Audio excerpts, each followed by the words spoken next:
Breaking tonight, growing suggestions that Hillary Clinton and her staff may have intentionally obstructed justice, destroying evidence in the middle of an investigation. Welcome to the Kelly File, everyone. I'm Megyn Kelly.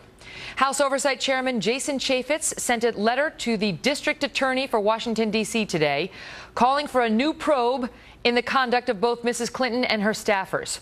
Chaffetz says that after reviewing documents released on Friday by FBI Director James Comey, he believes there may be evidence of, quote, obstruction of justice and destruction of evidence by Secretary Clinton and her employees and contractors.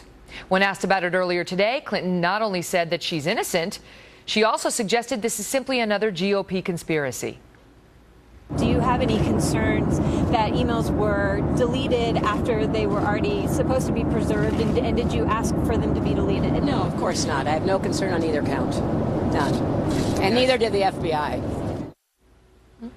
By the way, U.S. attorney, not district attorney. In a moment, we will be joined by Judge Napolitano, who has reviewed some of the evidence and has a really, actually interesting outtake. Well, take. And senior political analyst Britt Hume, who's here on the Fallout.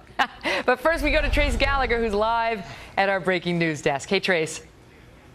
Hey, Megyn, in calling for the obstruction of justice investigation, Utah GOP Congressman Jason Chaffetz is citing evidence that focuses mainly on a 3.5-month period from December of 2014 to March of 2015. December of 2014, you'll recall, is when Hillary Clinton and her team turned over some 55,000 work-related emails to the State Department. That same month, according to FBI files, top Hillary Clinton aide Cheryl Mills, who's also a lawyer, apparently instructs unnamed employees of Platte River Networks, that's the company that maintained Clinton's server, to delete the old archives and make sure new emails are only saved for 60 days. But in March of 2015, when the New York Times broke the story of Hillary Clinton's private email server, the Benghazi Select Committee issued a new flurry of subpoenas to obtain the emails. And the FBI files show that a Platte River employee had a, quote, oh blank moment, realizing he didn't wipe the server clean back in December like he was supposed to. Days later, Hillary Clinton's aides and lawyers have a conference call with Platte River employees, and House Republicans say despite the emails being under subpoena, a new round of deleting begins, including the use of a computer shredding program. In a letter to the U.S. Attorney for D.C., Chaffetz writes, quoting, the department should investigate and determine whether Secretary Clinton or her employees and contractors violated statutes that prohibit destruction of records and concealment or cover-up of evidence material to a congressional investigation. Here's more of Hillary Clinton trying to knock this thing down. Watch. The FBI resolved all of this. Their report answered all the questions. The findings included debunking his latest conspiracy theories. Congressman Chaffetz is also calling on the FBI to release public testimony of Clinton aides and employees of Platte River. Megyn. Trace, thank you. Joining me now, Fox News senior judicial analyst Judge Napolitano, who reviewed these FBI documents, and he joins us now with what he found dumped right before Labor Day, as she's done this 4 times now. She's actually, she or her team, right. they somehow they always find a way before Memorial Day, before July 4th, before Labor Day, and then the other one was New Year's Eve, right? Right. Those are the 4. Look, there it is. Purely coincidental. But what may have happened here is important. You don't get a subpoena and then start destroying documents. Well, that's not okay. Okay, so that is what happened here. Congressman Chaffetz is correct in his timeline. The subpoena was issued and then the documents were destroyed. Congressman Gowdy is correct. We're talking about 2 different committees. Congressman Chaffetz runs the House Oversight Committee. Congressman Gowdy, the House Benghazi Committee. Both put on notice Secretary Clinton. In fact, Congressman Gowdy's committee put Secretary Clinton on notice while she was still Secretary of State. Because they were like, wait a minute, you have your own private server? And you didn't give us any of the documents from it in response to our earlier subpoenas? Well, we want that. And you better not destroy anything between now and the time we get it. And she did. Correct. Now we found out that it was destroyed. Now here's the very, very troubling news. We learned this on Friday. We learned this from the FBI. Mm-hmm. The FBI knew that servers were wiped clean, that BlackBerries were smashed and destroyed, and that a laptop was lost in the U.S. mail. The FBI ought to have pursued Mrs. Clinton and the people around her for obstruction of justice, and it did not do so. That is exceptionally distressing. The case against her for failure to secure state secrets is overwhelming. Now the case against somebody, we don't know who, for obstruction of justice is overwhelming, and Megyn, the FBI has done nothing. Someone, somewhere, it must be the White House, has restrained the FBI from doing its job. You look at the evidence right before this Platte River Networks. They were the ones who deleted her email archives pursuant to her order, is how it looks. This is the guy who had the oh blank moment. Right. He had been told to do it before. Right. He claims, oh, I forgot, and then I saw the subpoena, and suddenly I remembered I was supposed to delete everything, everything of interest. They're going to blame me. I better take a sledgehammer to a couple of BlackBerries. Right. So, but here's what happened before he did the deleting after the subpoena. He had a conference call with Secretary Clinton's attorneys just days before the deletions, created a work ticket on or about the day of the deletion, used BleachBit, a software program designed to prevent recovery of evidence, manual deletion of backups, and on it goes. And the question is, was this intentional, and what were they hiding, if anything? How could it not have been intentional with the regular, consistent, systematic destruction of evidence? And I'm sorry to tell you, her lawyers may have been involved in this, which adds another entirely different level of culpability. What here. if they say none of this stuff was responsive, and therefore we didn't need to keep it? It was all yoga, blah, blah, blah. You know, like that was, who cares? We could delete that stuff. She swore under oath to a federal judge, and she swore under oath to 2 congressional committees. She returned all of her work-related emails. The FBI found 17,800 work-related emails that she failed to return. Not all of them were readable because some of them had been destroyed. You tell me that's not a prima facie case of obstruction of justice, and the FBI has done nothing about it. And I don't know how far Congressman Chaffetz is going to go. Election day is 63 days from now. I don't even know that he could get to first base between now and Election day on this. You say the DOJ actually, I mean, the FBI actually violated policy in that interview. You believe they violated their own policy? Yes. How? Her lawyers told the DOJ she will not show up for an interview if you record it.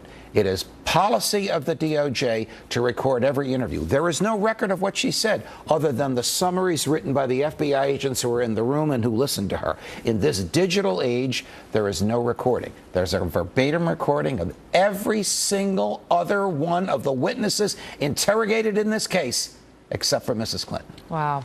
I'm sure. How far can this go? I'm sure the average Joe watching at home right now could get such an exception as well. I'm sure. Right. If they got in trouble, there'd be no problem with all the stories that she has told that have turned out just not to add up. And then this. Listen, maybe there'll be an explanation other than the FBI has cleared me and you're all a bunch of idiots. Right. We'll wait for that. Judge, good to see you. Well, good to be with you. Well, she didn't really say that second part. So this story is the latest in a series of damaging revelations from Mrs. Clinton, covering both her handling of classified information and questions about the Clinton Foundation. Along with those revelations, we've seen a gradual but steady erosion in her poll numbers. Britt Hume is with us now on that. He's the Fox News senior political analyst and the newly named host of On the Record. Britt, it's great to see you again in so many different capacities. Well, thanks, Megan. It's kind of you. I'm only going to be there through the election, but I'm excited about it. And then back to God, golf, and grandchildren, which I know is the Britt Hume retirement plan.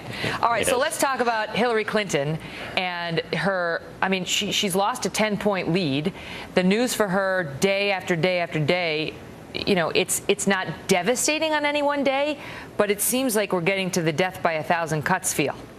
Well, Megan, it seems to me that what she needs to do is to try to overcome this severe problem she's had with people not trusting her. And, you know, I don't think she can eliminate the problem, but she might be able to gain some ground against the problem. And as long as these questions and revelations persist, it will be very difficult for her to do that. So that's the problem for her, that she's being held down by these questions. And, you know, it could reach the point where people just decide, you know, I just can't vote for this woman. Mm-hmm. And at which point they look at Donald Trump and say, can I vote for him? And you could kind of posit a scenario in which, he carries on the rest of this campaign in kind of the way he has, with, making set piece speeches and doing things that people didn't think he'd do, like the trip to Mexico and so on.